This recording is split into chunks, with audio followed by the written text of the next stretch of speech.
કરી શકે. નંદ મહોત્સવની તૈયારી કરાવો. તમારા શરીરને મથુરા બનાવી દો, હૃદયને ગોકુળ બનાવો, પછી રોજ નંદ મહોત્સવ થશે.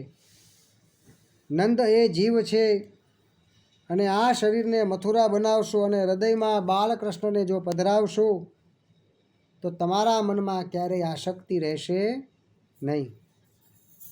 જુવાનીમાં જે મનને અંકુશમાં રાખે તે જ બાલકૃષ્ણ છે. આજ લોકો શરીરથી પાપ કરે, મનથી પાપ કરે.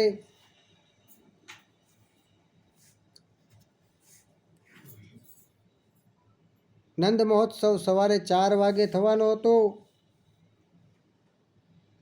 અને તે પ્રમાણે સવારે 4 વાગે નંદ મહોત્સવ કરવા સવારના 4 થી 5:30નો સમય બ્રહ્મ મુહૂર્તનો છે અને નંદ મહોત્સવ બ્રહ્મ મુહૂર્તમાં કરવો જોઈએ. શંકર યોગેશ્વર અને કૃષ્ણ પણ યોગેશ્વર છે. યત્ર યોગેશ્વર કૃષ્ણો યત્ર પાર્થો ધનુર્ધર તત્ર શ્રી વિજયો ભૂતિ ધુવા નીતિર્મતિર્મમ.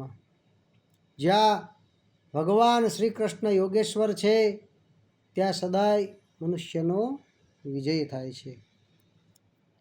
હવે તમારે જે નંદ મહોત્સવ કરવો તો એ કરી લેવો છે. હા.